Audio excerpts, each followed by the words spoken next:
Okay. So just a minute. Okay. So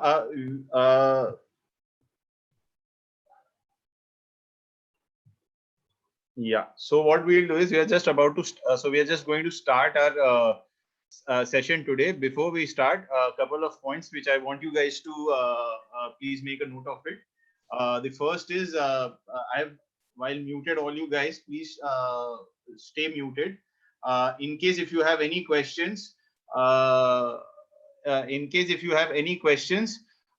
please make sure that you put those questions in the chat box so that we'll take that up subsequently. Okay. Right. Yeah. So just give me 1 minute before we start. Just a minute. Just a minute.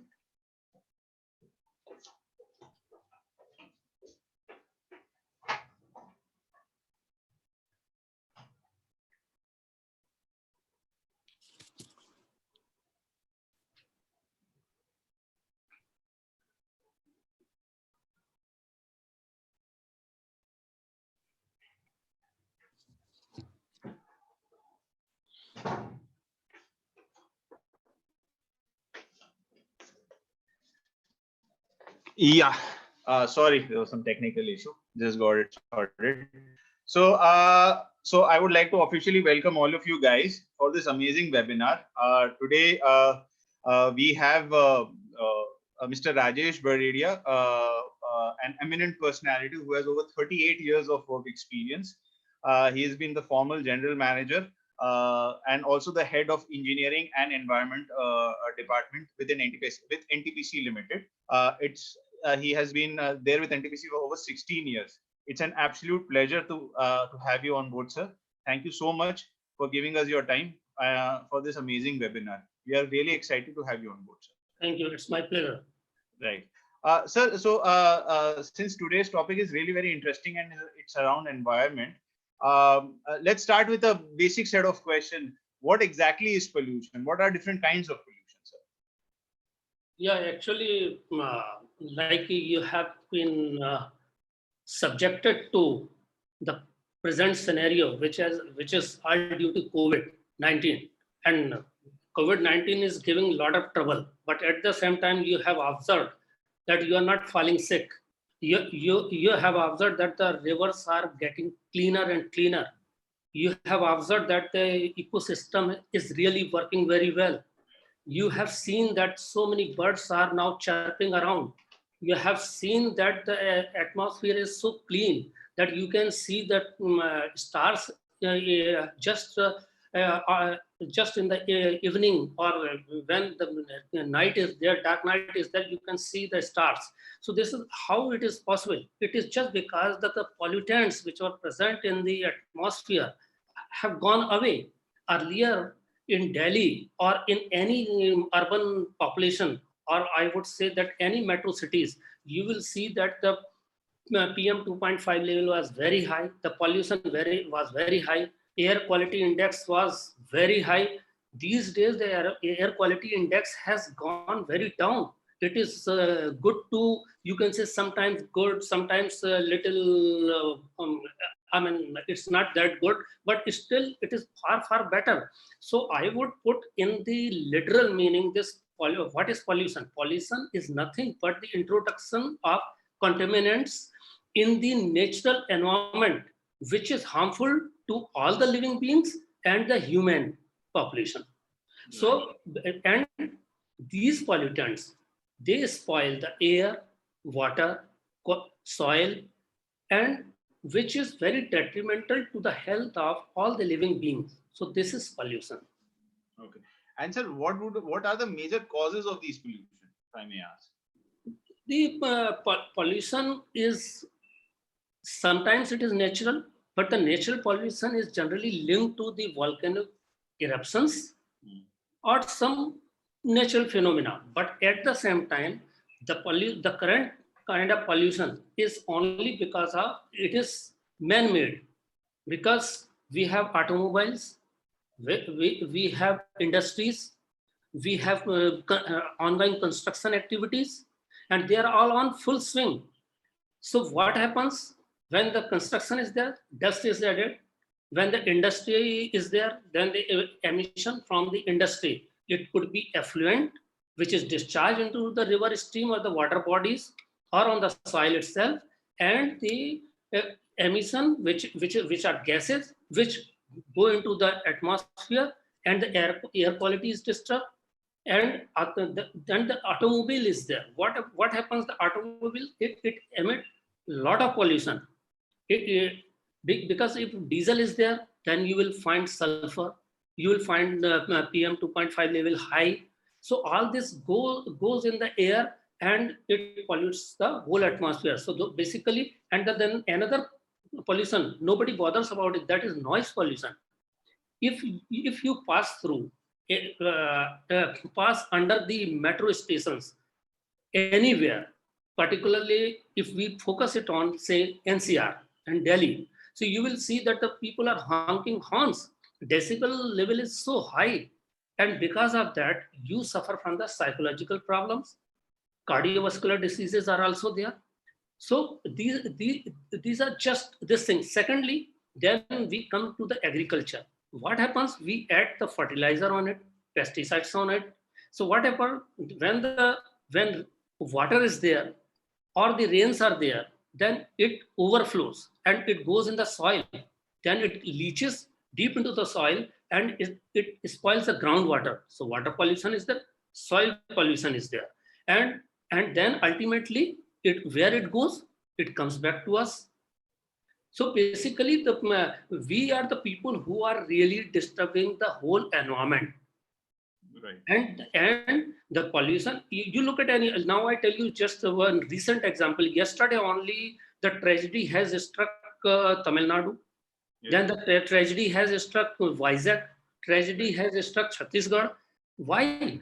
It is because safety features might have been adopted, but I think nobody bothered so much, maintained. So because of that, the gas leak was there. So many people died, and it is harmful. And post absorption of gas into your body, who knows that what kind of disease would be there later on? Right.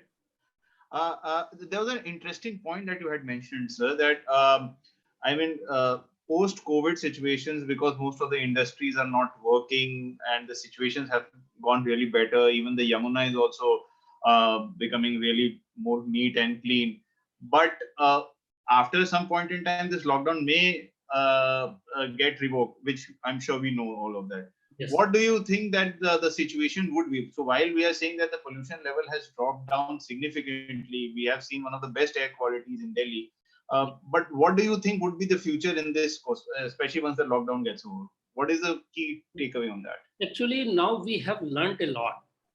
And because if we maintain this learning, it doesn't mean that we have to simply go for the lockdown, because ultimately we have to strike a balance between the development and protecting the environment as well.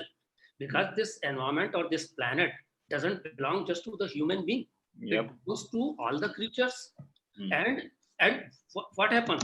Because suppose we go for new industries, or we currently run our current industry also, or we operate all the automobiles, there is no problem. Only thing that you have to install the safety features. Like I tell you, in any industry which discharges the used water, what is used for certain process, after that it is discharged. When it is being discharged, there should be an effluent treatment plant, so that it maintains the water quality which was taken in, and release the same quality of water. Maybe some with certain standards, there would be some permitted values also, and within that limit, if that is discharged properly, so definitely what happens when you go for any safety equipments or effluent treatment plants, then you have to spend some money. So this is you are earning in respect of better environment, but you are spending your money from your profit. It doesn't mean that you spend the whole money on the environment and the industry will go in loss. Ultimately, it's the business world. But business doesn't mean that you should not feel responsible towards the environment, or towards the population, or towards the other creatures. So And like I tell you, the power industry, I mean the power generation plants, they emit a really huge amount of gases which goes in the atmosphere. So what happens then? It adds to the climate change as well. It adds to the greenhouse effect. So what happens then? Like the power utilities who are responsible, who are, I mean, they understand the corporate responsibility. So what do? They install the best available equipment. Like I'll tell you, flue gas desulfurization plant, that is called FGD. FGD is installed in the power plants. So it controls the sulfur. It controls the sulfur and it reduces the PM level also. However, this PM is arrested through ESP. Another equipment is there when it is just before the chimney or stack when the flue gases goes out. But FGD was to then it became mandatory to be installed after the notification of Ministry of Environment and Forest and Climate Change. And they have introduced this in December 2016 to install all the equipment. So because now I tell you, in India in 1980 this was founded, MOF, and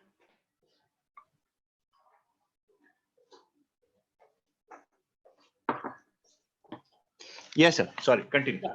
the Ministry of Environment and Forest, it was founded in 1985, and in 1986 the notification was there. Subsequently, there are more amendments to the notification, and the requirements became stringent and stringent. So now any industry can run only if they comply with those important requirements. And if those conditions are complied, I'm sure their pollution would be there.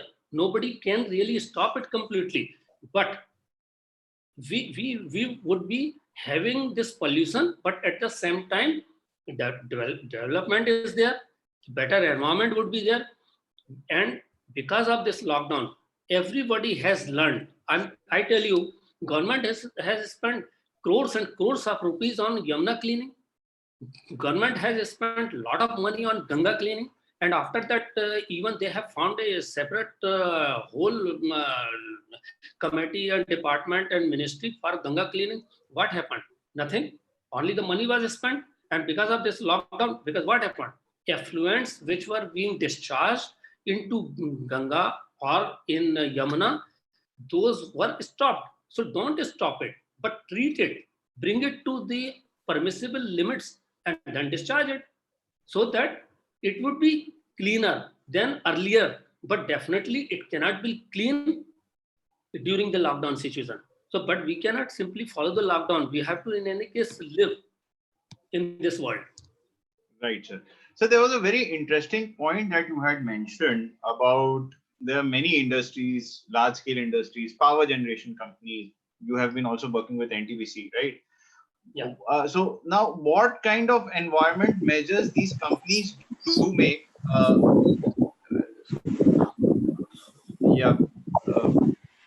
Mr. Balaji, can you unmute yourself? Can you mute yourself? Thank you. Okay. So what sort of environmental measures these companies actually take to ensure that whatever pollutions that they are basically creating, I mean, they can nullify that? What kind of steps, what kind of requirements that you were mentioning across? If you could throw a brief light on that. Yeah, I tell you, let's take example of any power station which is just being set up in a greenfield area. Right, sir. Okay, in greenfield, so nothing is there. We are setting up a power plant. It's a very clean, neat, environmentally fine area. And now power plant is to come up. What happens? Construction activity is there. So SPM level goes high, dust goes in the atmosphere, but that can be settled by adopting sprinklers, water sprinklers during the construction. That is one point. So that can be controlled. A lot of labor goes there. So, I mean, they cook, then they live there. So whatever this waste is generated, that can be properly treated through pits and all that. That is construction stage. when the power plant is actually being set up, and after that this comes into operation. The moment it comes into operation, then it takes almost 4 years or 5 years or maybe 5.5 years. So what happened during that period? Suppose in the initial stage, we go for the tree plantation. So by the time power plant comes up in the commercial operation stage, the trees are quite mature. So tree population actually, as per condition, 100-meter width belt, green belt is required to be done all around the power plant, Right. or any industry for that matter. So Right. that 100-meter green belt, it controls the air quality as well and the noise also, because Right. high decibels are there, almost 90 or 85. That will be definitely protected through this green belt. When power plant comes into operate, power plant has already got all the features to control the pollution. ESP is there, which which arrests your ash, because when the coal is burned, our Indian coal is almost 40 to 45% ash content. So Right. this ash generated is in two forms: is the fly ash and the bottom ash. And this ash is arrested, but at the same time, Right. some goes in the. I mean, this is arrested, and that ash is disposed of in the ash dye, that is called discharge field, where the ash is disposed of, and the flue gases which are coming out. So with the current scenario, I mean, as per the latest conditions, FGD, as I had already told, flue gas desulfurization plant is done, and SCR is also called, that is for nitrous. Actually, what happens?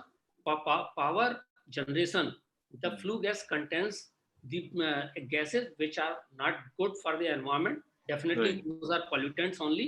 That is Right. SOx and NOx, and the PM, particulate matter. That so these three ads, those are arrested by adopting the right quality of equipment, properly maintained, and the safety equipment which I have told, ESP, FGD, SNCR. So Right. that way, whatever gases come out, those are all well within the permissible limits specified by MOEF, Ministry of Environment and Forest. Right. So one thing is very interesting, that there are regulations that are actually in place by the government and all. But how these companies or these larger companies ensure that these things are actually being met? I mean, so while you have said that there is 100-meter this thing that needs to be done, which ensures that there is a green belt around, but are many companies following it? If not, is there any legal recourse that can be taken? Because I think that's a major issue that's happening these days. Yes. Now, actually, there are bodies, Ministry of Environment and Forest, which gives the environmental clearance for setting up of any industry. Thereafter comes, then there is a body, Central Pollution Control Board, CPCB. Yes. You might have already read in the newspaper, whenever the pollution is there, then CPCB comes in picture and talks about it, all that. And then there are state pollution control boards, which are established in respective states, which those are regulatory bodies. Right, sir. And then thereafter, the Green Tribunal is also there, National Green Tribunal, that is NGT, that is also in place. So what happens, whenever any plant is to be established, then environmental clearance is required. Right, sir. Right, sir. Right, sir. And after that environmental clearance, then consent to establish, permission to establish from the respective pollution control board is taken. Once it grants the permission, thereafter the consent to operate, that is permission is also granted, and these are granted based on that you have already incorporated all the safety features, all the equipment which takes care of the environmental standards. That is one thing. Once industry comes into operation, suppose anything is going wrong or somebody is not really bothered about this, then these are the regulatory bodies. They can go on their own, inspect. They can inspect against the complaint, as you have heard some time back that there was a ash dye breach. The area where the ash is disposed of, that got breached. of some state power utility, and because of that, few people died because it just, you can say it's like a, in a short time, the whole ash from the breach, wherever it breaks, so it just goes out, and it can really be, take, people get under it and they die. So this kind of, so all these things are taken care by pollution control boards, and they can penalize, they can give the notice to close or prohibit, or during operation, or even during construction also, in case the compliance is not there of the environmental clearance conditions for any industry. Okay. Sir, basis your experience, I know it's a general question, but uh, how much time or how responsive or how much time is the Environment Ministry or the regulatory bodies to give permission to industry? So suppose if somebody wants to start up a plant or some factory, so environmental pollution is also one of the major environmental clearance is also one of the major certifications that they need. How, as per your experience, how responsive are these regulatory bodies in terms of actually looking things and then seeing things and then even acting on things if things are fine? Actually, what happens whenever any industry, new plant is to be set up, then you have to prepare a specification that is called terms of reference. Right. And the TOR is to be got approved from the ministry. And Right. when ministry gives the permission to go ahead, thereafter what happens?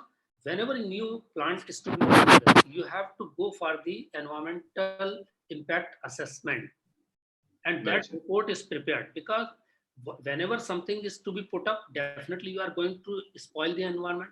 It Right. is against the natural ecosystem, whatever is there. So you are impacting by adding this industry or power plant or fertilizer plant, or for that matter any chemical plant or whatever. Whenever you do something, it means you are changing the scenario. In that case, you have to adopt, then you have to prepare the report, that is called baseline. Baseline is whatever is existing, and baseline conditions would be how far it will be disturbed. So all those parameters are to be taken into account, and then report is prepared. That report is called EIA study report. That report is presented before the committee. So could you explain what is EIA in full form? An environmental impact assessment. Okay. So basically, any industry is there, so there would be impact of any industry of, because of the effluent, because of the emissions, and so that impact is to be taken into account in advance. That once this industry comes, then the whole thing will change like this because of addition of this industry. There could be good things also. Good things in what respect? Many people will get job. There would be a development. Living standards would get enhanced. But environment point of view, it will definitely get disturbed. So how to take care of that? I have already spoken. So then expert appraisal committee. This I am talking about the large industry. There is category. The category A projects, category B projects. So category A projects I'm talking about. So large industry, here the Ministry of Environment Forest comes into picture, and their EAC, expert appraisal committee, the case is presented there. They have got experts from different disciplines, and they take care of, they speak, and basically you can say it's a kind of ragging, that how will you do and all that, and once they get satisfied, they recommend it, and that recommendation is then later on approved by the ministry through this hierarchy system, and all the minister finally approves, and the environmental clearance is granted. But when it comes to smaller projects, in that case, the state advisory committee is there. State, then same, that is called SEAC. So that state committee looks into it, and then they recommend, and the project is given clearance for setting up. And once it goes for the setting up, then comes, as I had already told, respective pollution control boards come into picture for giving the consent to establish and consent to operate. Okay. Okay. So And so, they are quite sincere. I okay. would say they're quite sincere, but And as per your experience, how much time does it take for this entire process to actually happen if everything goes yeah. smoothly? So I talk, let me take an example of a large power project, Yes, sir. like say 2000 megawatt. I Yes, mean, sir. or two units of say 800 megawatt, 1600 megawatt. Just for example. Yes, sir. And then EIA study, when we go for the TOR is to be prepared by us only as Yes, per sir. the guidelines published in the MOF website. And Yes. then we prepare it. And once we go there, it is normally, they don't take much time in case everything is fine. Then in say 40 days, 50 days, you get the clearance for the TOR. So Oh, maximum 2 months. And after that, we conduct the study. That study takes time because you have to take into account all the seasons excepting monsoon, because right, during sir. monsoon all the pollution goes much below the standards. What I mean to say, you have seen once rains are there, you will find that AQI level is down, Right, water sir. is cleaner because the whole it gets clean. So Right, and sir. dust is already down because it settles down because of the rains. So Right, rainy sir. season data is not really taken into account. So Right, whatever, sir. suppose you go there just after the rains, then you have to take into account the data of that winter season or Right, the sir. pre this thing you can say summer season. So Right, sir. those data is to be taken into account and the report is prepared. So you can say suppose it may take 6 months. After that, I would say committee recommend and then the approvals and all that in the government scenario, it will take another 9 months. So Right. this is what I'm saying, earliest time. Otherwise, normally for preparation of EIA study and obtaining clearance is almost, you can say, 15 to 16 months. But Okay. generally, if you are working really for the project, and I mean, then I would say it should not take much time. It may take maximum 9 months for approval. And before that TOR is there, you can take out that time. Zero date, you can start with, you can say, preparation of environmental impact assessment report. Right. So 9 months is there. Okay. So So basically, in ministry takes, you can say maximum 3 months for 3 months. clearance. Okay. So there was a very interesting thing that I wanted to ask. Now, so since you have also worked in some in a very big organization, power generating company, sir, how do you think has the philosophy changed? I mean, like I still believe that a lot of electricity generation where the base is basically being used as a coal, and which also causes a lot of pollution, sludge, and all those things. Now, how do you think are the alternative ways of generating energy coming up, like solar or Yeah, hydro? I got your point. Actually, this coal-fired generation is really being demotivated world over.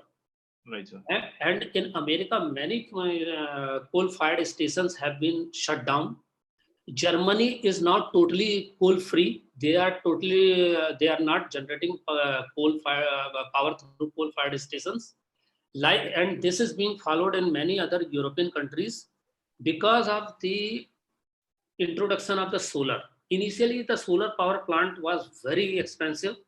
These days, you would say you can get solar power in just two rupees 50 paisa in Indian rupees. And as I have come to know, just I think 3 months back, there was a bidding in this Gulf. I don't remember the name of the country, and this solar power was being offered at just one rupee 34 paisa. So this is all happening. Then wind power is also there. So, but solar can give you electricity only in the daytime. Yes, sir. Because whenever the sun is there, because there is no storage system as such as on date for the large power projects.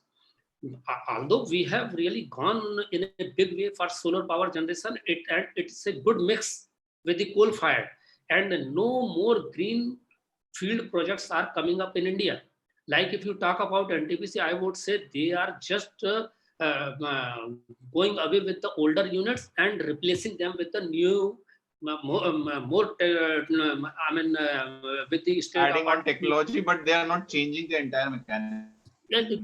No, but we like solar is added, wind power is added, and at the same time, if you talk about I think Elon Musk. Yes, sir.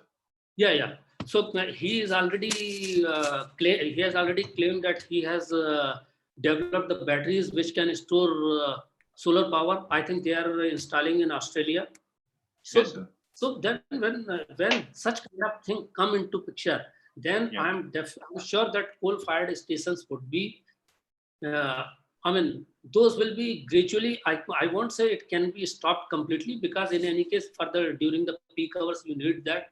At the same time, you have to have the electricity for industries in night also. So there would be a good mix. You can say we can say we must optimize the mix of power generation with hydro, thermal. Thermal means coal fired. Then comes solar fire.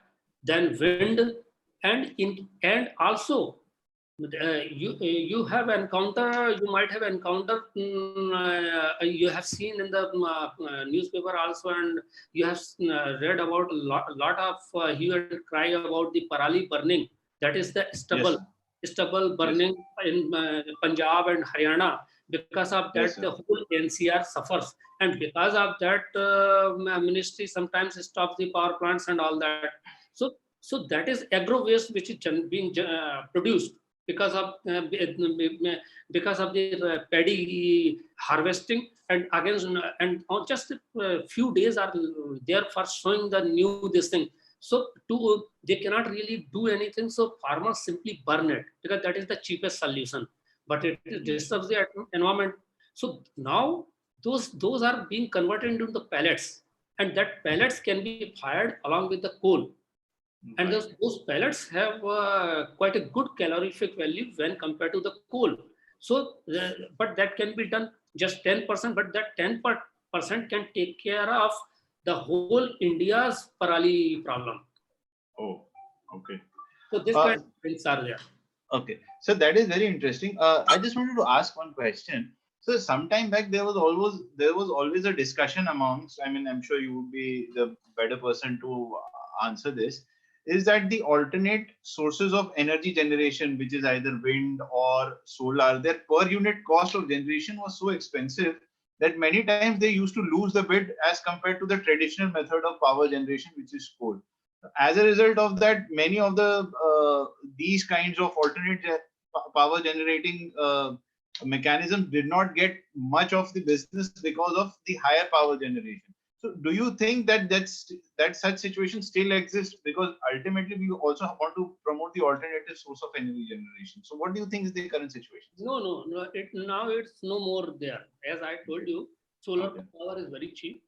Yeah. And solar power generation is very cheap. And the wind power is also there. Wind power is and then actually we have got a big potential of hydropower. But only thing, because of just one episode, if I talk about in the Indian context, then the Kedarnath tragedy, when it struck, then so many people died. And Supreme Court, they have simply stopped the construction of some 24 power projects, which were being set up on the different river streams.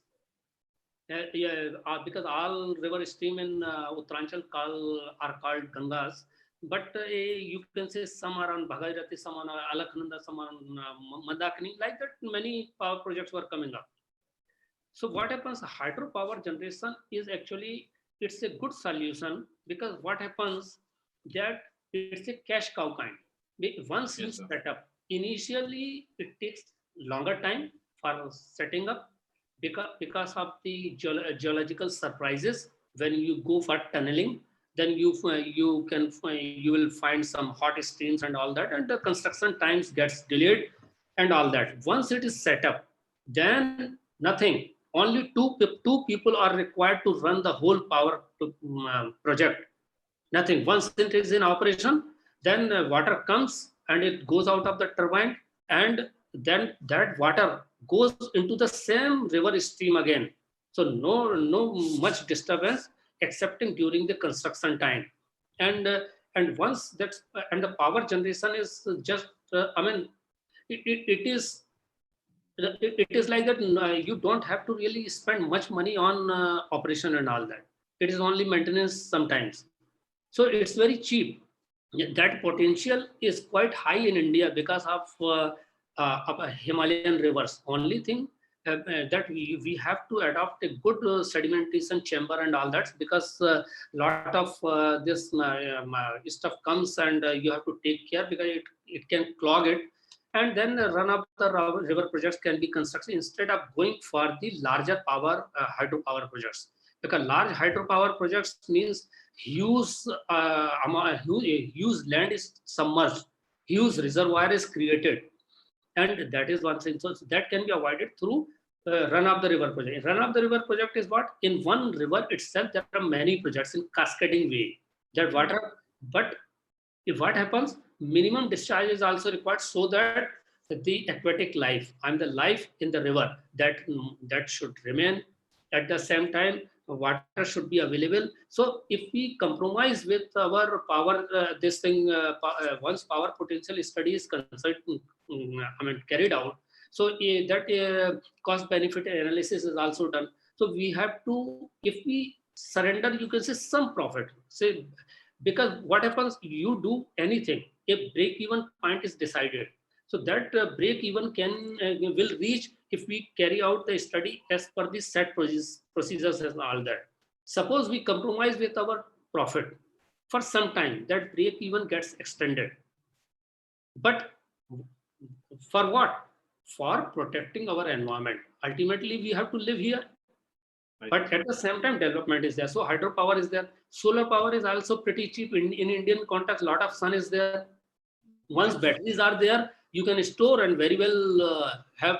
Now even household, this small houses, you can have solar panels on the terrace. It will take care of your requirement for whole family.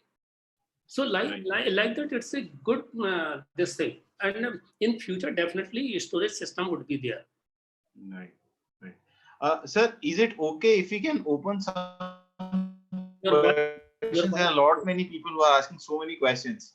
Sir, is it okay if we can open some of the questions? There are a lot many people who are asking questions. Yes. Okay. Sir. Okay, sir.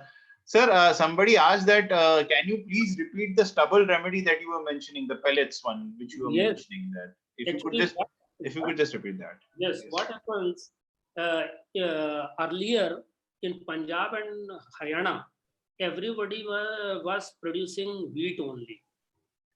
Then after some time, because of this, you can say development in the agriculture and all that, new kind of seeds came into picture, and then they have started sowing this thing and harvesting paddies. So what happens is then in traditional way, farmers used to cut it by hands, by involving the laborers, and then by hand. And after that, the stubble left is only, you can say, few inches above the ground level, and it was burnt. When it was burnt, so it was not really adding much pollution to the air. It was just localized. Secondly, whenever it was burnt, then it produces the ash, and that ash will go in the soil and act as a fertilizer. But at the same time, what happens now, the current in the current scenario, this rice stubble is, it cannot be fed to the animals. They don't eat it because it's very hard. Secondly, it contains silica, and stubbles left are almost, you can say, 2 feet, 3 feet, 1 to 3 feet, like, because only the top, generally you can say at least 1 feet is always there, 1 feet and 1.5 feet, because the presently harvesting is done through the harvesters. It is all mechanized. So it leaves that much, and then it is burned. So adds to the pollution. So what happens Now that can be cut, and then it can be transformed into the pellets. Those pellets, those pellets would be, you can say, in 1 inch size with say 10 mm, like pellets, you can say bullet size, and those can be manufactured very easily only, and if somebody wants to go for this kind of industry, it is very feasible. But at the same time, because you can say, suppose you consider 3 kilometer radius by establishing one plant, only thing is logistics, because the farmer is to cut and then store it there, and he is to get his field available in next 15 days itself. So within 15 days you have to lift all that, take it into the pellets manufacturing plant, manufacture it, and then supply it to the nearby power plants, or at the distance also there is no issue, and very good amount of money is paid. Normally I tell you, if you buy pellets in loose, it is almost 8 rupees a kg, 9 rupees a kg. But if somebody produces good amount of pellet, that can be very easily be consumed in any power plant. Now this has been insisted upon by the power ministry to use the pellets, to some extent in the coal fired stations. So it's pellet manufacturing, and it has a good calorific value.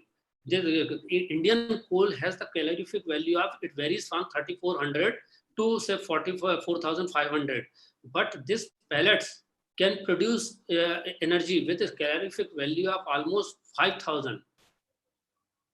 Wow. So it's and it's a solution to the environment as well. And the only thing is that it has higher silica content, but that is taken care of. There is no issue. Okay. Sir, another question is that, sir, how do you think we can swipe out this clean, this waste mountains, these huge waste mountains which are lying around Delhi, which is like Ghazipur, Okhla, Balswa? Is there any thought process on that, sir? Yes, That, actually, what how can we happens? do that? Yeah. Actually, what happens in all the, if you go to, not we are talking about Delhi. You go to any city in India, you will find that they are disposing of waste that is called solid waste, municipal solid waste, MSW.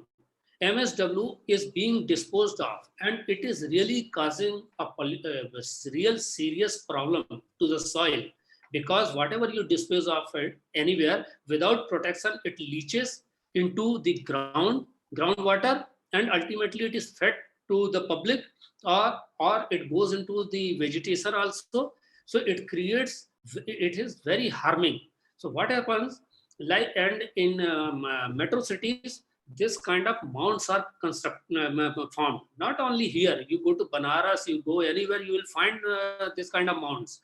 So now this MSW can be very well done, taken care of. Like if you look at Indore is considered as the cleanest city of India now.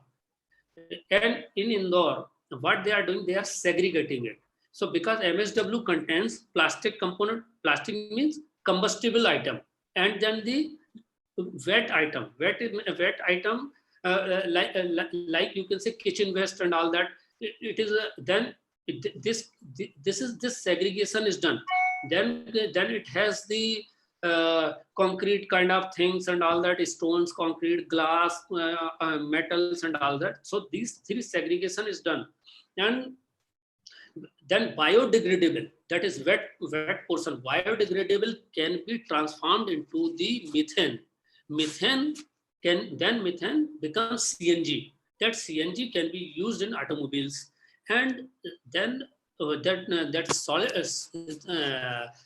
this combustible item, that is called, you can say, RDF in technical term, refuse drug. So that goes into the incinerators, and it is burnt there, and then it runs the turbine, and the electricity is produced.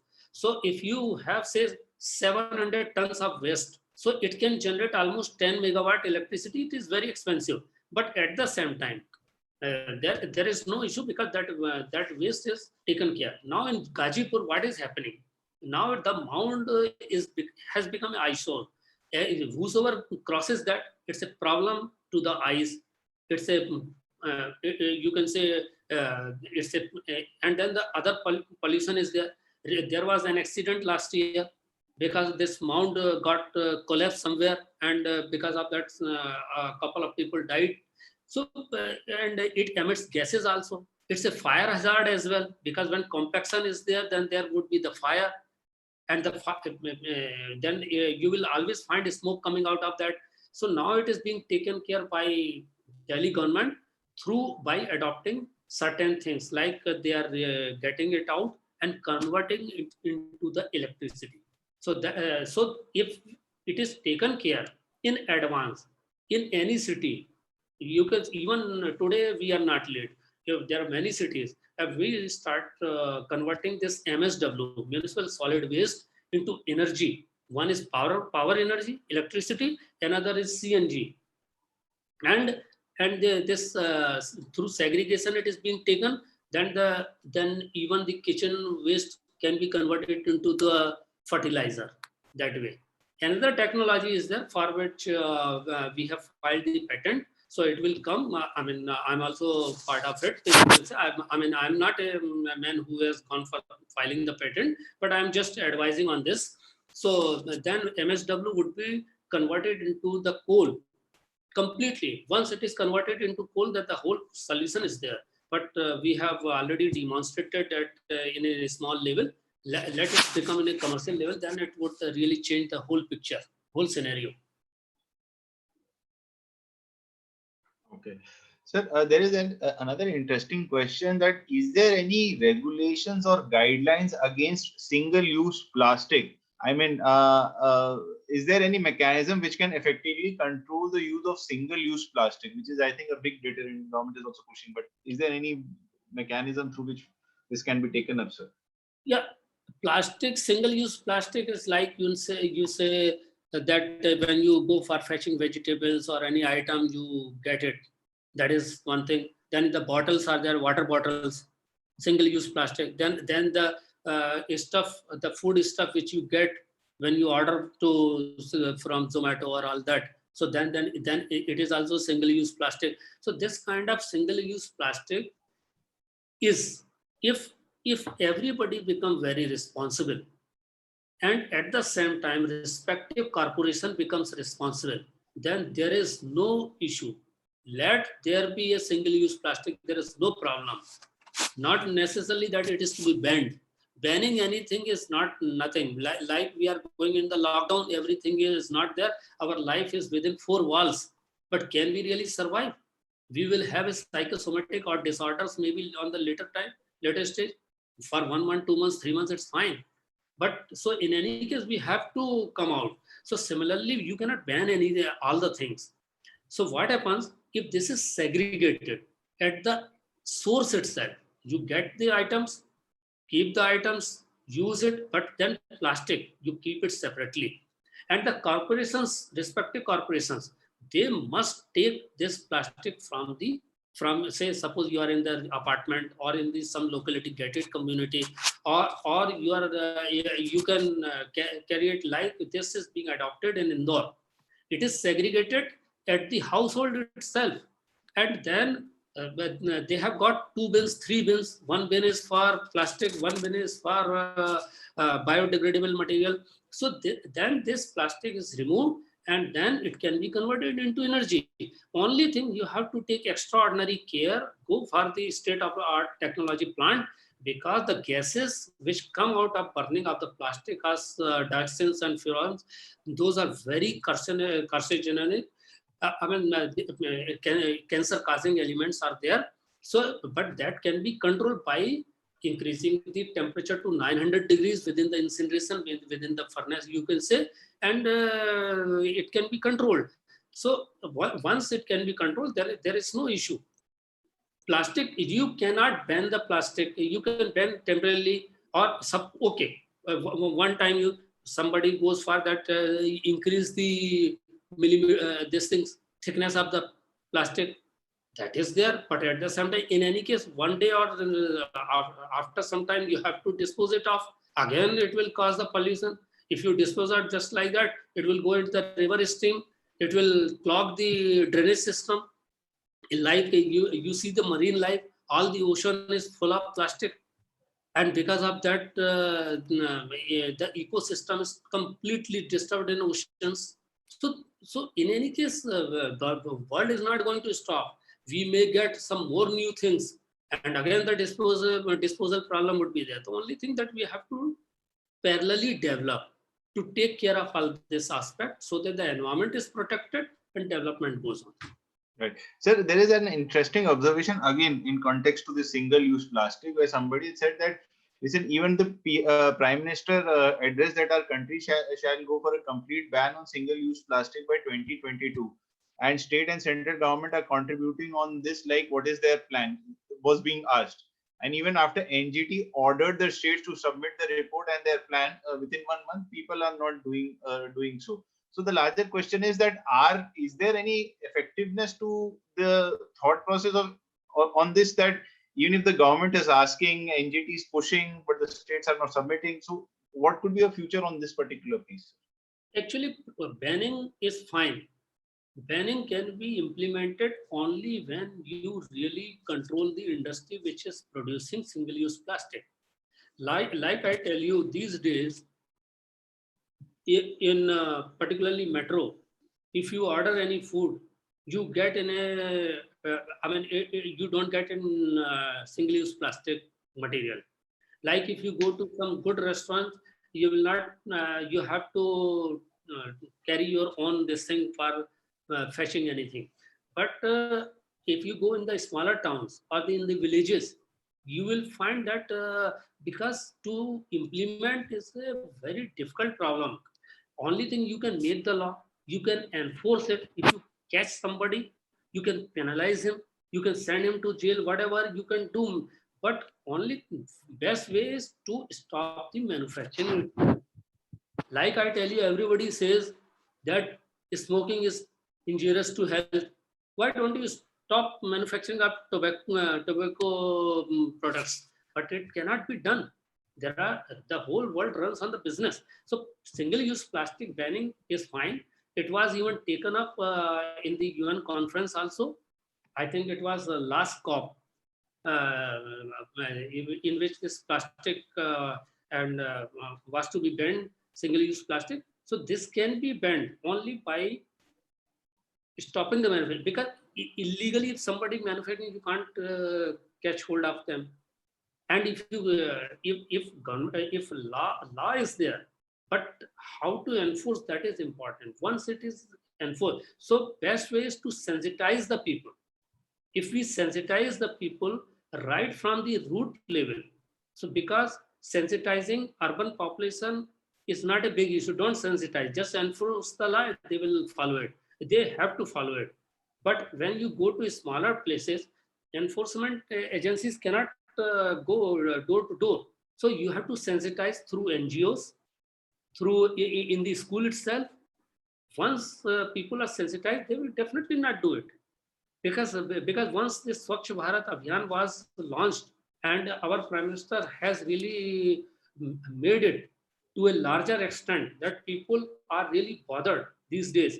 Even in the smaller towns, you won't find that if somebody is, because it's difficult that the whole population will become perfect and noble in one day. It cannot. So, but they have learned. So similarly, this sensitizing is very important at all levels. Enforcement is there, law is there. Like I had talked about, that law is there, that you have to control the flue gases, you have to install the safety equipments and all that. Despite that, the accidents are there. So it is because of the bad maintenance. So, and even people are not really bothered. Even the manufacturers, if they don't use, because like I tell you, I'm not diverting, but I'm just telling, like flue gas desulfurization plant in coal-fired stations, as I said. FGD is to run when through lime. You have to dose the lime, and lime is also of good quality. Lime dosing is done, it absorbs the sulfur dioxide and SOx, and after that the gypsum is produced. So what happens, that gypsum disposal becomes a problem, FGD running is problem. Installation of FGD costs some 350 crores to 700 crores and all that. So people do not bother, and they keep on running it while law is there, law enforcement agency is also there. So everything would be there. You can ban it, but if you stop manufacturing, that is the best solution.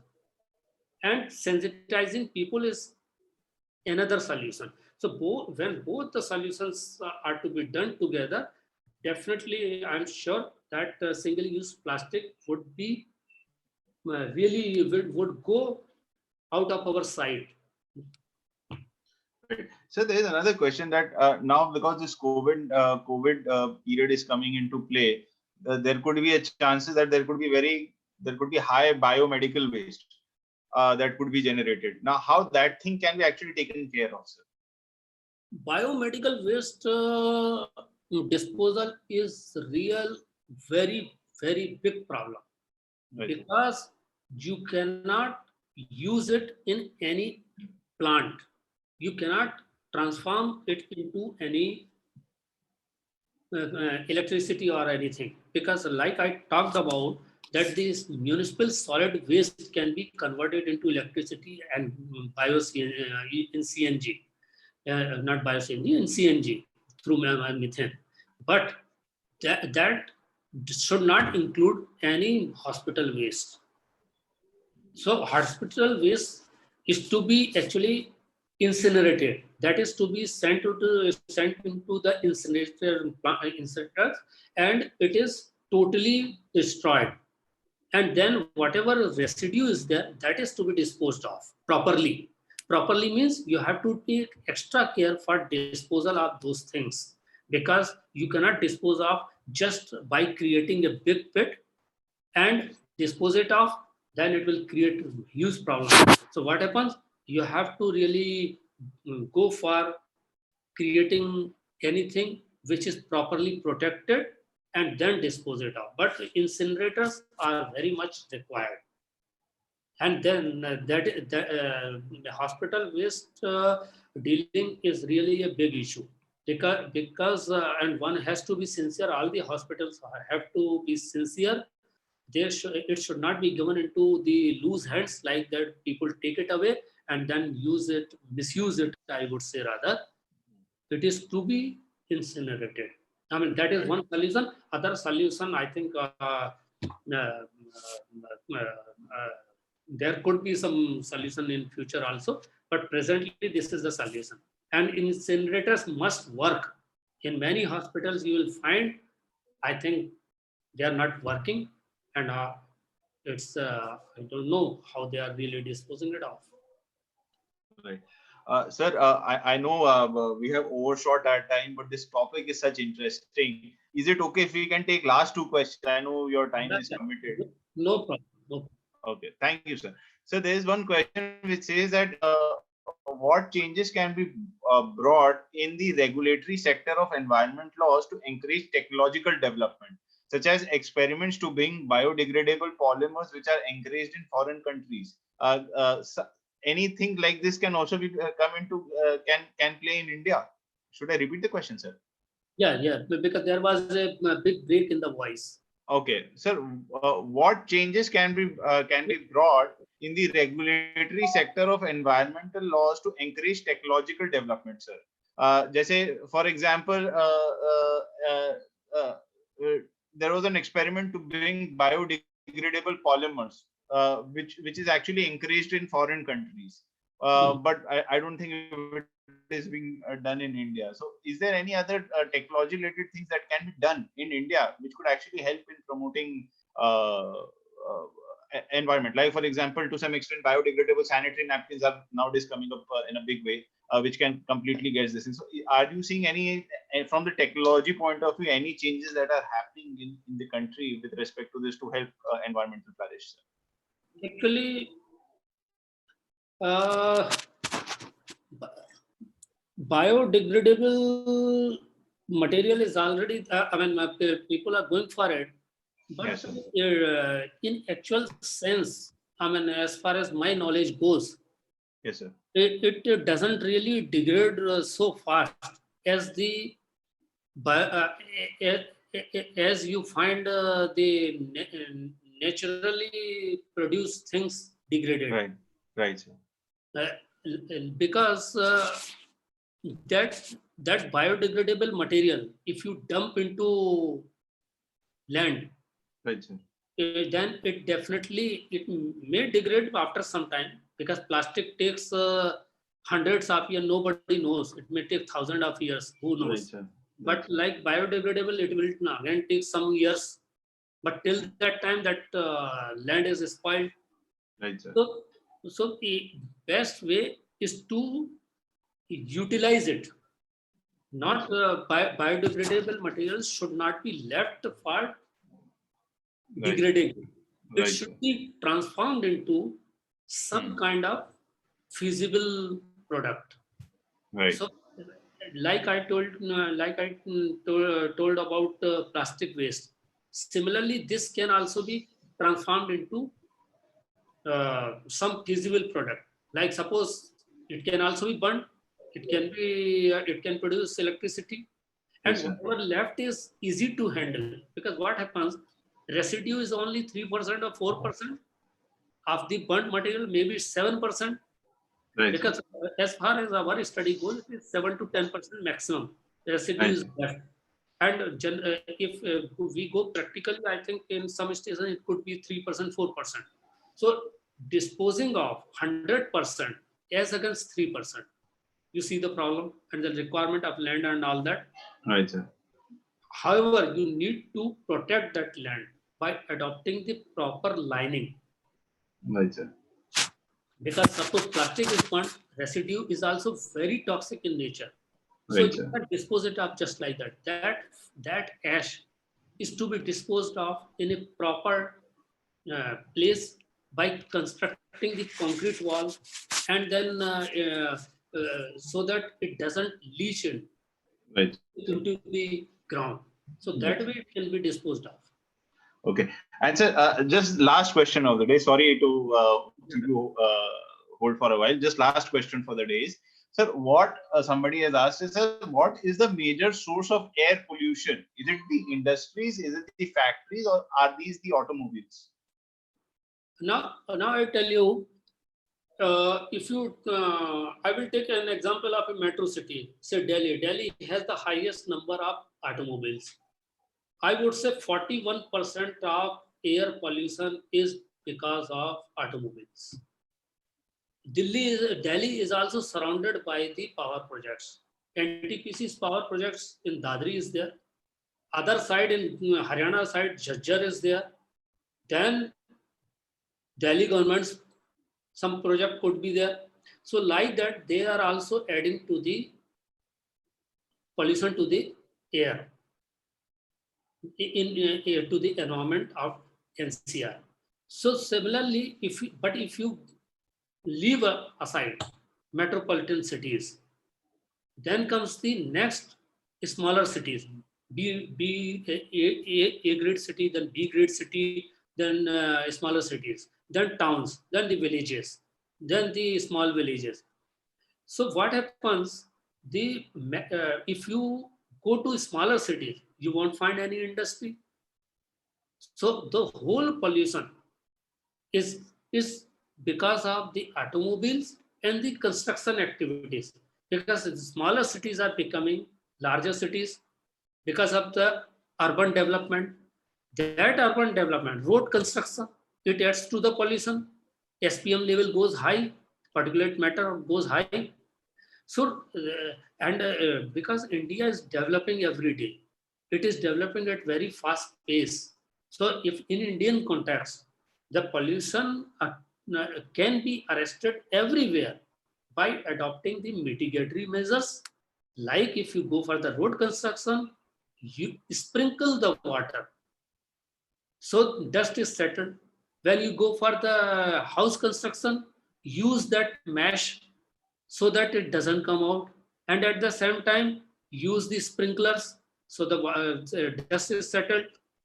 When you are setting up industry, adopt the state of art technology to mitigate the pollution. Yeah, so that your emission, your effluent, those will be discharged within the permissible limits. Automobiles, then various BS levels are coming, so the pollution is being reduced. Diesel car, I am very apprehensive about diesel cars. Diesel cars are really producing pollution in a big way. So if diesel cars are stopped, because many people are coming up with CNG also, and in the coming days we are going for the hybrids also, hybrid automobiles. And hybrid automobiles means definitely some pollution is controlled. And thereafter electric cars, Elon Musk already done so much, and now Tata has brought the car. Other people are also competing.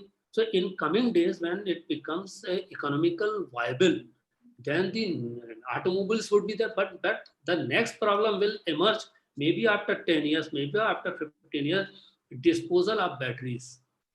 Then, and similarly in the solar power plant, disposal of the photovoltaic cells, when they will stop operating, where will you dispose of? So after 25, think about 25, after 20, no, think about 25 years after, you will see the big problem of disposal of photovoltaic cells, batteries, like FGDs or gypsum and all those, because once industry is there, pollution is there. You are controlling the pollution for some time. So you have to think about future.